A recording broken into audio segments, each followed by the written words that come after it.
I never thought I'd find myself in a situation like this. I mean, people talk about family drama all the time, right? But when it's your own life, your own family falling apart in front of your eyes, it hits differently.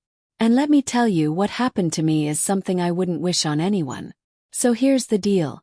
My mom remarried about 5 years ago. First, everything seemed perfect. Her new husband, Jack, was this charming, smooth-talking guy who seemed like he stepped straight out of a rom-com. He treated my mom like a queen, flowers, fancy dinners, and he even got along with me. Honestly, I thought he was too good to be true. Turns out I was right. It started small, little things I didn't pay much attention to at first.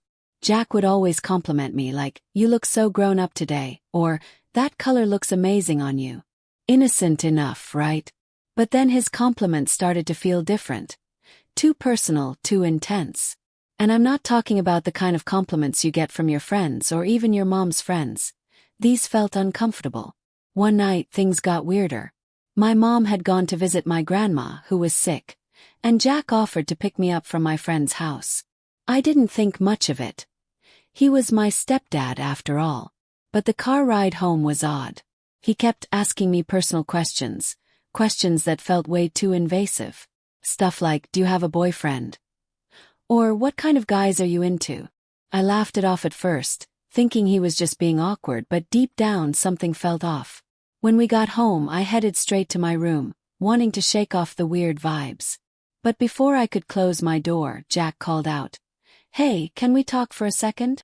I froze, my heart started racing, and I had no idea why.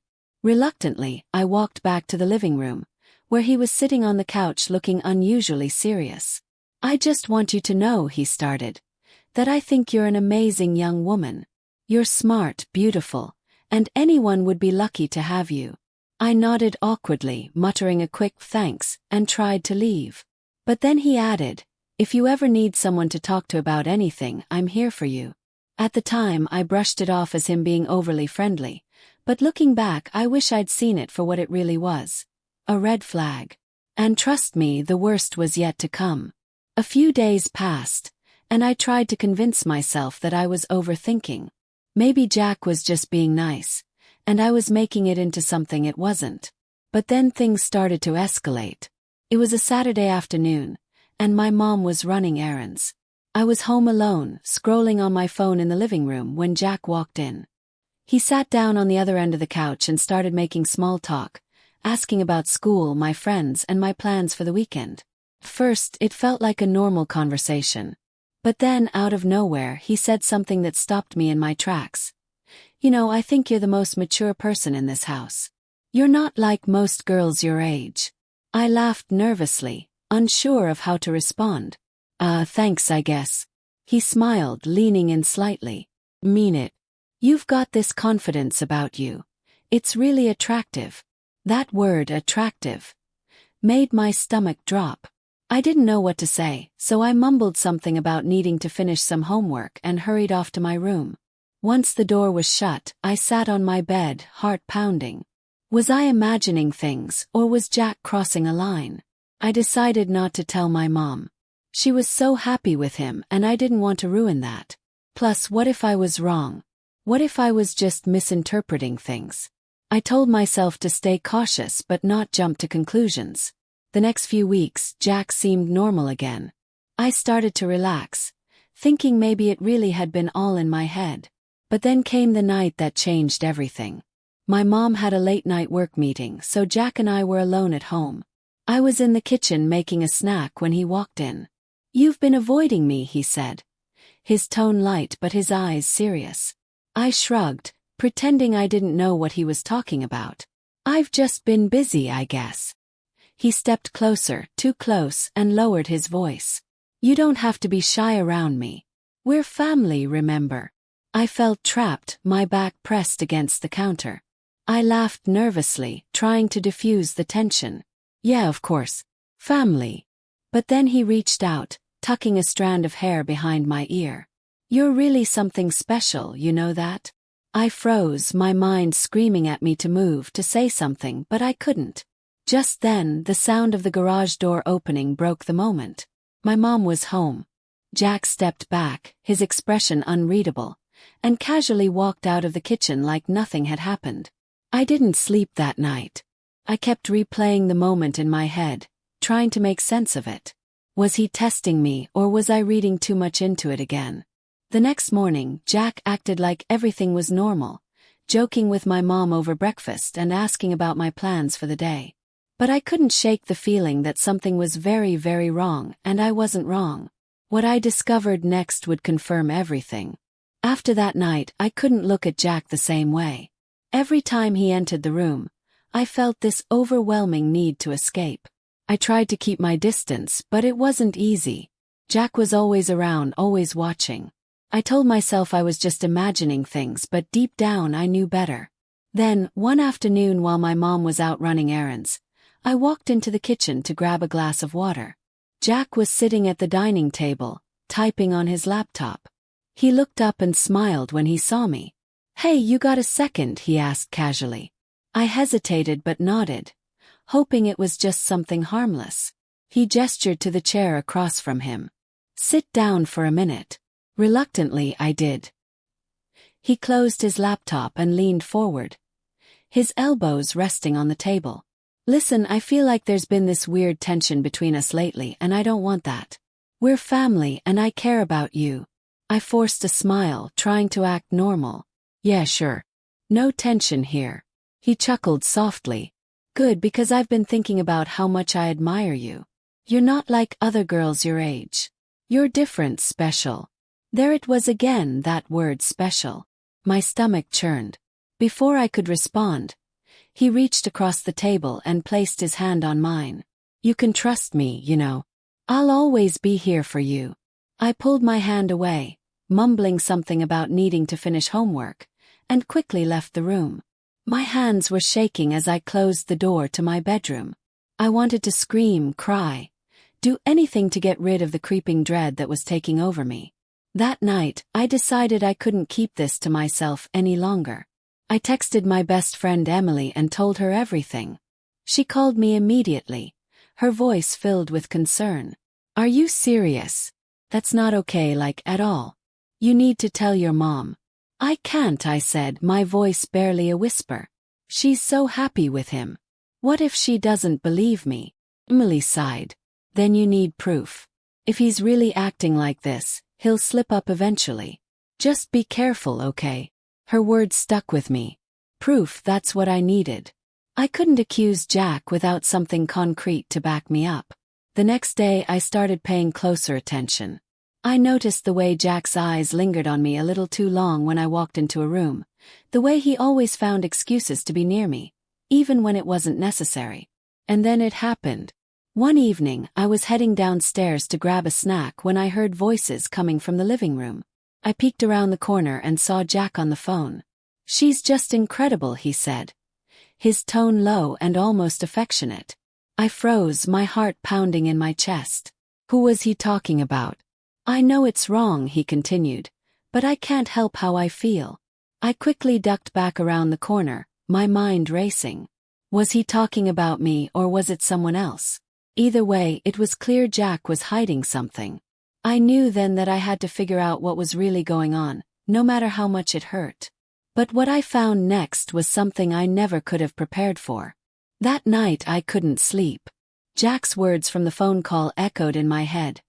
"I know it's wrong, but I can't help how I feel." Was he talking about me or someone else? The uncertainty was eating me alive. The next day I made up my mind.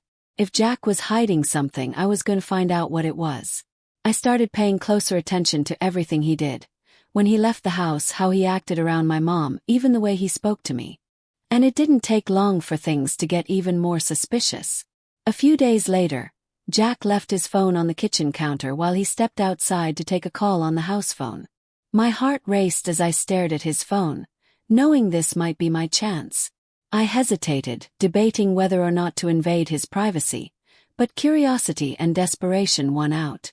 I grabbed the phone, unlocked it, thankfully he hadn't set a passcode, and started scrolling. First, everything seemed normal, emails, texts, apps. But then I opened his photo gallery. My stomach dropped. There were pictures of me, Not just any pictures though, pictures I didn't even know had been taken. Me reading in the living room, me watching TV, me in the kitchen. None of them were inappropriate, but the fact that he'd taken them without me knowing sent a chill down my spine. I quickly put the phone back where I'd found it, my hands shaking. What was I supposed to do now? Was this enough to confront him, to tell my mom, or did I need more proof? That night, I couldn't hide my unease. Jack noticed, of course. He always noticed. "You okay?" he asked, his tone casual as he passed me in the hallway. "Yeah, I'm fine," I replied, avoiding eye contact, but I wasn't fine. How could I be, knowing what I knew? A few days later, I got my chance to gather more evidence. Jack had left his laptop open on the dining table, and curiosity got the better of me. I sat down and opened his email. At first, everything seemed normal. Work emails, receipts, the usual. But then I found a draft folder, and inside that folder was a message he'd never sent. It read, "I can't keep pretending everything is okay. I feel trapped, and I don't know what to do. There's someone else I can't stop thinking about, and it's tearing me apart." I stared at the screen, my heart pounding. There was no name, no clear indication of who he was talking about, but I had a sinking feeling that I already knew. Before I could read any further, I heard the sound of the garage door opening. My mom was home. I quickly closed the laptop and ran to my room, my mind spinning. If Jack was planning to act on whatever feelings he had, I had to stop it, but how? And then, just when I thought things couldn't get worse, I caught him in the act, red-handed. It happened late one evening. My mom had gone to a friend's house for a late dinner, leaving Jack and me alone. I stayed in my room, trying to avoid him as much as possible, but then I got thirsty and had to go to the kitchen. As I walked down the hall, I noticed something odd. The door to Jack's office was slightly open, and the light was on. I could hear faint noises, almost like whispers. My curiosity got the better of me, and I crept closer, careful not to make a sound. Peeking through the crack in the door, my heart nearly stopped. Jack was sitting at his desk with his phone in his hand. He wasn't just talking to someone, he was video chatting. I strained to hear what he was saying, and that's when I heard it. "I just can't stop thinking about her. She's right here under my roof, and it's driving me crazy." My stomach turned. Who was he talking about? Was it me, someone else? Had to know. I pulled out my phone and started recording, capturing every word. Jack continued, oblivious to the fact that I was just feet away, listening to his every word. "I know it's wrong, but I can't help it. I just need to figure out how to handle this without ruining everything." The person on the other end of the call said something, but I couldn't make out their response. Jack nodded, running a hand through his hair. "No. I just need more time." I couldn't take it anymore. My hands were shaking as I quietly backed away and hurried to my room, my mind racing. This was it. This was the proof I needed. But then, just as I was closing my bedroom door, I heard Jack's office door creak open. My heart stopped. Did he hear me? I quickly climbed into bed, pretending to be asleep. A few seconds later, I heard footsteps in the hallway. They stopped right outside my door. I held my breath, praying he wouldn't come in. After what felt like an eternity, the footsteps retreated, and I heard the sound of his office door closing again. I let out a shaky breath, my mind spinning with what I had just witnessed. The next morning, I showed the recording to my best friend Emily. Her eyes widened as she watched, and when it was over, she looked at me with a mix of shock and anger. "This is it," she said. "You have to tell your mom. There's no way she can ignore this." I nodded, my resolve finally firm. It was time to confront Jack and tell my mom the truth. But before I could, something happened that made everything even more complicated. The very next day, I woke up to an unusual silence in the house. Normally, Jack would already be up, drinking his coffee or scrolling on his phone, but the house felt eerily empty. I crept downstairs and to my surprise, I found a note on the kitchen counter. "Had to step out for a bit. Be back later." The note didn't sit right with me. Something about it felt off. I decided it was now or never. I was going to tell my mom everything as soon as she got home. I spent the next hour pacing my room, rehearsing how I'd break the news. But then something happened that made my blood run cold. I heard the unmistakable ping of a notification coming from Jack's laptop. My curiosity got the better of me and I decided to check it out. When I opened the laptop, I was met with a series of messages from an unknown contact. At first, they seemed vague, like random texts between friends, but then one of the messages made my heart stop. Did she find out yet? You have to be more careful. I scrolled up, my hands trembling.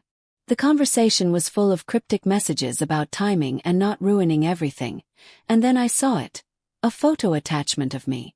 It wasn't anything inappropriate, but the fact that it existed at all made my stomach churn. The messages painted a picture I couldn't ignore. Jack had been talking to someone about me, about whatever feelings he had, and they were both trying to figure out how to keep it hidden. Suddenly, I heard the sound of the front door opening. Jack was back. Panicking, I quickly closed the laptop and ran back to my room. My heart was pounding as I locked the door behind me and tried to calm down. I knew I couldn't wait any longer. I had to act now. I texted my mom. Can you come home as soon as possible? I need to talk to you about something important. A few minutes later she replied, I'm on my way. Everything okay? I didn't answer. Couldn't. The thought of having to explain everything to her made my chest tighten, but I knew it had to be done. When my mom finally got home, I pulled her aside into the living room and told her everything. The uncomfortable comments, the photos, the messages, and the video recording. She listened in stunned silence, her face growing paler with every word. When I finished, she sat back, her hands shaking. Are you absolutely sure about this? She asked, her voice barely above a whisper. I have proof, I said, pulling out my phone to show her the recording. Her expression hardened as she watched the video, and when it was over, she stood up abruptly. Stay here, she said, her voice firm.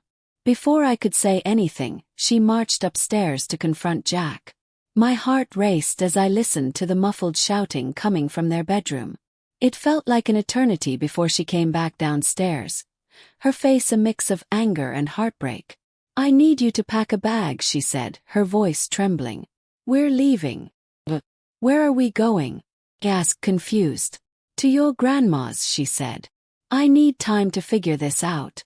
As I packed my things, I couldn't help but wonder what would happen next, but one thing was clear. Our lives would never be the same again. What Jack did next, however, proved that this wasn't over. We left the house in a rush, my mom barely saying a word as we drove to my grandma's. Her hands gripped the steering wheel so tightly that her knuckles turned white. I could tell she was furious, but more than that, she was heartbroken. When we arrived, my grandma greeted us with a confused expression. What's going on? Why are you here so late? My mom shook her head. I'll explain later. We just need a place to stay for now. I spent the night tossing and turning, unable to shake the feeling that Jack wasn't going to let this go. I kept my phone close, half expecting him to call or text, but it stayed silent.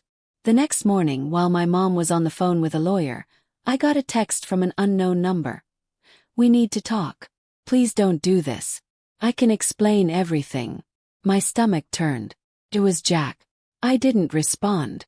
Instead, I showed the message to my mom, who immediately called the lawyer back to discuss filing a restraining order. I thought that would be the end of it, that Jack would finally back off, but I was wrong. That evening, as we sat in my grandma's living room, there was a knock at the door. My heart raced as my mom went to answer it. I stayed in the back, peeking around the corner to see who it was. It was Jack. He looked disheveled, like he hadn't slept, and he was holding a folder in his hands. I just need to talk, he said, his voice desperate. My mom stood her ground, blocking the doorway. You need to leave, she said firmly. I don't want you anywhere near us. Please, Jack begged, his voice breaking. I made a mistake, but it's not what you think. Let me explain. There's nothing to explain, my mom snapped. You crossed a line, and now you're going to deal with the consequences. Jack's expression hardened. You don't understand, he said, his tone shifting.